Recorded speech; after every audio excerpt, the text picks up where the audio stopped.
तालियां बजा दीजिए। अगले दो स्पीकर्स को हम मंच पर बुलाने पड़ेंगे, आपको भी जाना होगा सर। अगले स्पीकर के लिए रास्ता खाली कीजिए। और मोशन पर ये दो स्पीकर्स बोलेंगे, उसके बाद हम आपके बीच में आएंगे और युवा नेता एक नीले वाले हिस्से से और एक लाल वाले हिस्से से चुना जाएगा, जिसको 40 सेकंड का टाइम मिलेगा बोलने के लिए। तो आप लोग आपस में तब तक तय कर लीजिए कि आपकी तरफ से युवा नेता करके बन के कौन बोलेगा। क्या ट्रंप का टैरिफ भारत पर असर डालेगा? इस मोशन पर आपका बोलने का 2 मिनट का समय प्रोफेसर दीप्ति तनेजा शुरू होता है अब। नमस्कार। बात टैरिफ की अपॉर्चुनिटी की तरह की बात हो रही है, टैरिफ की तारीफ करने की बात नहीं हो रही है, टैरिफ को अवसर की तरह देखने की बात हो रही है। ये है मोदी जी की नीति, ये है मोदी जी का आगे का लंबा सोच। इसमें क्योंकि इकोनॉमिस्ट की तरह बात हो रही थी, अभी जिक्र हुआ कि क्या असर पड़ेगा, बहुत इकोनॉमी तहस नहस हो जाएगी। ये मेरा डेटा नहीं है, ये इंडिया का डेटा नहीं है, ये गोल्डमैन सैक्स जैसी कंपनियों का डेटा है कि 0.3 से 0.5 के बीच में केवल हमारी जीडीपी का इस पे असर पड़ेगा। क्यों पड़ेगा ये भी मैं आपको आंकड़ों के आधार पर, विशुद्ध आंकड़ों के आधार पर बता रही हूँ। टोटल हमारा यूएस को एक्सपोर्ट है $87 बिलियन का, जिसमें से 3 सेक्टर्स तो बड़ी चतुराई से अमेरिका ने इस पूरे टैरिफ के खेल से बाहर रख दिए। जो चीज़ें उसको विश्व में और कहीं से मिल सकती हैं उनको तो उसने टैरिफ में रखा, बाकी उसने टैरिफ के बाहर रख दिए। वो है electronics $15 billion, pharma $11 billion, services $30 billion. तो अब $87 बिलियन के एक्सपोर्ट में इनको निकाल दें तो बचता है $32.5 बिलियन। तो अब 4.19 ट्रिलियन इकोनॉमी पर 32.5 बिलियन का आपका जो आप एक बात कर रहे हो असर होगा, और हमारी 150 करोड़ की आबादी है, इस पे असर होगा। ये तो मुझे लगता है कि बहुत ही घुटने टिकाने वाली बात नहीं है, घुटने टेकिंग नहीं जाएंगे, घुटने टिकाए जाएंगे। इन आंकड़ों के आधार पर दिख रहा है कि ये घुटने टिकाए जाएंगे। और जहाँ तक बात हुई कि हम इसमें पेट्रोलियम महंगा होगा, बात यही तो आ रही है कि आप रशिया से नहीं उस चीज़ को इंपोर्ट कीजिए। अगर रशिया ही तो हमें सस्ते भाव पे दे रहा है, हम रशिया से नहीं इंपोर्ट करेंगे तब तो पेट्रोलियम का दाम बढ़ेगा, नहीं तो कैसे बढ़ेगा। हमारा ब्रह्मोस देख लीजिए, उसमें अब हम अपनी एक्सपोर्ट को करें। 1905 में स्वदेशी का नारा लगा था, आज वही टाइम है। मैं केवल दिनकर की पंक्तियों से अंत करूंगी। सच है विपत्ति जब आती है, कायर को ही दहलाती है, सूरमा नहीं विचलित होते, क्षणिक नहीं धीरज खोते, विघ्नों को गले लगाते हैं, कांटों में राह बनाते हैं, और यही मोदी जी करेंगे। समय समाप्त हुआ। 5 सेकंड का आपको ज्यादा समय मिल गया, ये अनफेयर है, इसीलिए मैं 5 सेकंड का सर ज्यादा समय आपको भी दूंगी। और अब प्रोफेसर अखिल स्वामी जी, इस मोशन पर बोलने का आपका 2 मिनट का समय शुरू होता है। देखिए, मैं एक अध्यापक हूं और छात्रों से मिलना मेरा सौभाग्य है, और मैं बहुत दिनों के बाद आपसे मुखातिब हूं, मेरे लिए सौभाग्य की बात है। मैं अपने भारतवर्ष के छात्रों से एक निवेदन करना चाहता हूं कि आप साइंटिफिक माइंडसेट रखिए और ये भावनात्मक मुद्दों पे हावी मत होने दीजिए। हम 21वीं शताब्दी की ओर बढ़ रहे हैं, अपने देश को आगे बढ़ाना है। देखिए, जब हम बात करते हैं हमेशा बात करनी चाहिए कंपैरिजन की, कंपैरेटिव एनालिसिस। कंपैरेटिव एनालिसिस ये कहती है अमेरिका ने भारतवर्ष पे और ब्राजील पे सबसे ज़्यादा टैरिफ लगाया, हमारे पड़ोसी बांग्लादेश, पाकिस्तान और दूसरे देशों में कम लगाया। मतलब कि सबसे ज़्यादा अगर किसी देश से घृणा करता है तो ब्राजील और भारतवर्ष से करता है, और ये वो भारतवर्ष है जहां 1971 में मेरे देश की प्रधानमंत्री ने निक्सन को धुतकार दिया था, 7वें बेड़े को धुतकार दिया था और पाकिस्तान के 2 टुकड़े कर दिए थे। मुझे ऐसा भारत चाहिए। आज डोनाल्ड ट्रंप ने 2 स्टेटमेंट और दिए हैं। बच्चों, साइंटिफिक बनो, भावनाओं में मत बो, भारत माता की जय 142 करोड़ लोग बोलते हैं। आज डोनाल्ड ट्रंप ने कहा है डोंट इन्वेस्ट इन इंडिया और डोंट एम्प्लॉय इंडियंस। इसका मतलब यह है जो विदेशी निवेशक भारतवर्ष के अंदर आने वाले थे, क्योंकि यहां से निर्यात होने वाली चीज 50% टैरिफ लेगी, वो बांग्लादेश चले जाएंगे, वो वियतनाम चले जाएंगे, वो हांगकांग चले जाएंगे। और इस तरह से ये भी सोचना चाहिए कि जो आपका परम मित्र था, जिसके लिए सारे प्रोटोकॉल्स को तोड़कर इस बार ट्रंप सरकार आपने कहा था, उस आदमी ने आपसे इतना रूठा क्यों? किसी से बिना बात गले मिलना और किसी के गले लिपटना ये अच्छी बात नहीं है। जब आपने ट्रंप की कन्वेंसिंग की, बाइडेन जीता, और जब आप कमला हैरिस से मिले तो वहां पे डोनाल्ड ट्रंप जीता। इस प्रकार की मूर्खता राजनीति में और विदेश नीति में नहीं होनी चाहिए। चलिए ठीक है, आपने समय पर ही समाप्त कर दिया। ताली, जबरदस्त बैटिंग भाई दोनों से। कुछ आप जजेस को कहना है इनसे? मामला जा रहा है, लाइन पे जा रहा है, डिबेट में टॉपिक पर बोल रहे हैं सब। बोलिए सर, आप बताइए। मुझे एक ही सवाल करना है जी। ये दीप्ति तनेजा जी से हाँ। कि आपने कहा कि जीडीपी पे असर बहुत कम पड़ेगा, 0.35 to 0.6%। ये सही है, लेकिन एम्प्लॉयमेंट में क्या असर पड़ेगा? क्योंकि कुछ जो सेक्टर्स हैं इसमें जो लेबर इंटेंसिव सेक्टर्स हैं, तो उसमें क्या क्या विचार है आपका? सर, एम्प्लॉयमेंट पे भी इसका असर पड़ेगा, लेकिन उतना इम्पैक्टफुल नहीं पड़ेगा। हम अगर लेटेस्ट ईपीएफओ के डेटा से जाएं, एम्प्लॉयमेंट का सबसे सटीक जो एक होता है मापदंड, वो होता है ईपीएफओ का डेटा।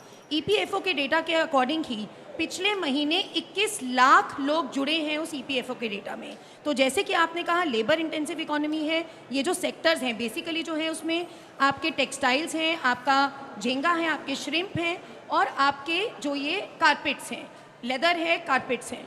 सर, इसके लिए मैंने जैसे शुरुआत में ही कहा था, ये अवसर है, तो आपको इसका अवसर देखना है, आपको अल्टरनेटिव मार्केट देखनी है, क्योंकि आप ग्लोबल साउथ में प्लेस्ड हो। और झींगा जैसी चीज़ का एग्जांपल देती हूँ। झींगा हमारी कंट्री का, बाकी जो जो एक्सपोर्ट करते हैं वो है वियतनाम, वो है इंडोनेशिया, वो है फिलीपींस। उन तीनों से वर्ल्ड मार्केट में हमारे झींगे का रेट सबसे कम है।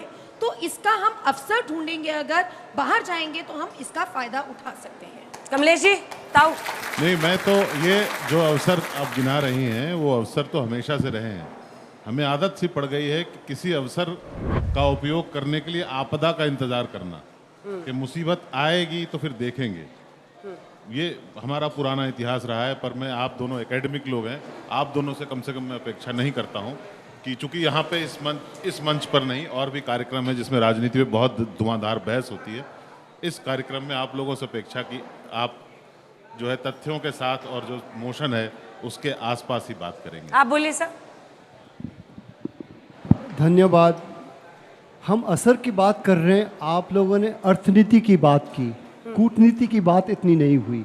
कूटनीति पर क्या असर हो सकता है, वो भी एक सवाल है। शायद भारत एक अमेरिका के लिए थ्रेट बनना शुरू हुआ कि भारत की शक्ति बढ़ रही है, जो मेरे हिसाब से 10-15 साल बाद होना चाहिए था। शायद वो अभी हो रहा है, और वो नहीं चाहता कि भारत चीन जैसे बन जाए भविष्य में। तो भारत से अभी निपट लें। ठीक है। इन पॉइंट्स पर कुछ अगर आप कहें तो I would be very grateful. देखिए, मेरे ख्याल से जो अमेरिका की नीति है डोनाल्ड ट्रंप की, वो फ्री ट्रेड एग्रीमेंट चाहता है। और एक गलत निर्णय हमने और ले लिया, हमने यूके से फ्री ट्रेड एग्रीमेंट कर लिया। अमेरिका कहता है जब उनसे कर लिया तो हमसे भी करो। वो चाहता है अपने प्रोडक्ट्स को हिंदुस्तान के अंदर डंप करना और हमारी इकोनॉमी को खराब करना। ब्रिटेन से आपने जब फ्री ट्रेड एग्रीमेंट किया, गलती वहीं से हो गई। ईस्ट इंडिया कंपनी का प्रवेश भारतवर्ष में हो गया। चलिए ठीक है, सब अपनी अपनी राय दे रहे हैं। आपको कमेंट जल्दी से छोटा सा मैं कूटनीति की बात करती हूँ।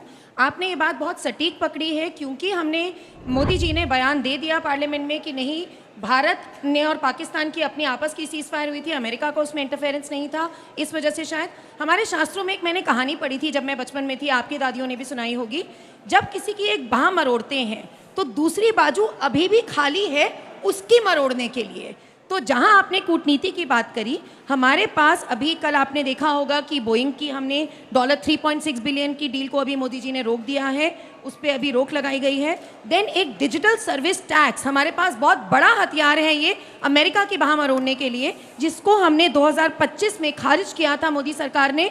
16 में शुरुआत भी उन्होंने करी थी। अगर आज हमने ये लगा दिया तो मोदी जी 1 मिनट में वापस अपने डिसीजंस रिवर्स करते दिखेंगे। अमेजन का इतना भारी नुकसान होगा कि उनसे झेलते नहीं झेलेगा। ठीक है, चलिए आप दोनों का बहुत बहुत धन्यवाद। अपनी जगह पर जाइए और अब वक्त आ गया है, तालियां बजाइए भाई। दोनों ने अपने अपने तरीके से, दोनों प्रोफेसर आए मैदान में और उन्होंने बात की। अब आप बताइए, आपकी तरफ से कौन युवा नेता बनेगा?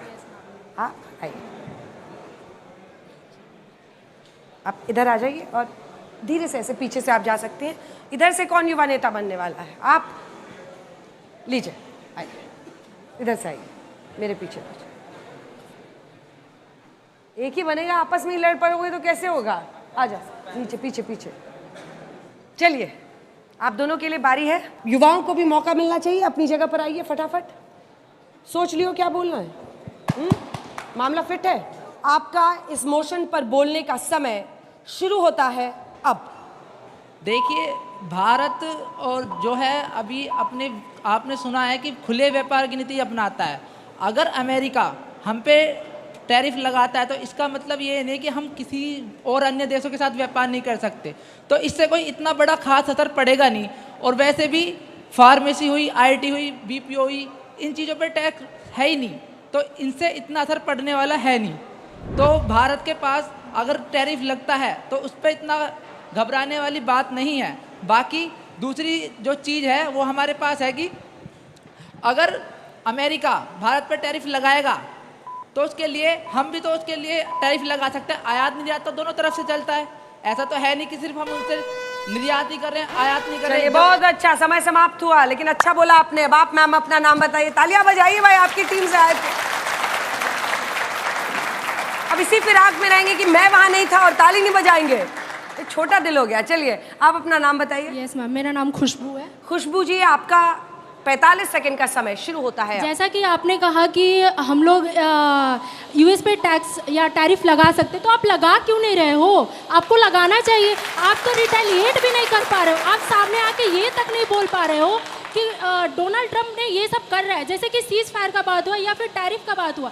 आप सामने से भी नहीं बोल पा रहे हो कि डोनाल्ड ट्रंप ये कर रहा है, तो आप टैक्स लगाने का तो बहुत बात है। जैसे कि हम लोगों ने देखा कि ब्राज़ील है और चाइना है, उन लोगों ने रिटेलिएट किया है, जिसकी वजह से उन लोग पे टैरिफ कम हुआ है। सो हम लोग सामने आके ना बोल रहे हैं ना अपनी बातें रख रहे हैं। मोदी आज तक एक भी बार आके ये नहीं बोले कि Donald Trump my friend, why are you doing this to India? You are a friend of like, आप हमारे दोस्त हैं तो आप ऐसे क्यों कर रहे हैं? जबकि जब सपोर्ट करना था तो आप खुल के सपोर्ट कर रहे थे, लेकिन जब आपको अपोज करना है तो आप खुल के अपोज क्यों नहीं कर रहे हो? और बात समय समाप्त हो गया, समय समाप्त हो।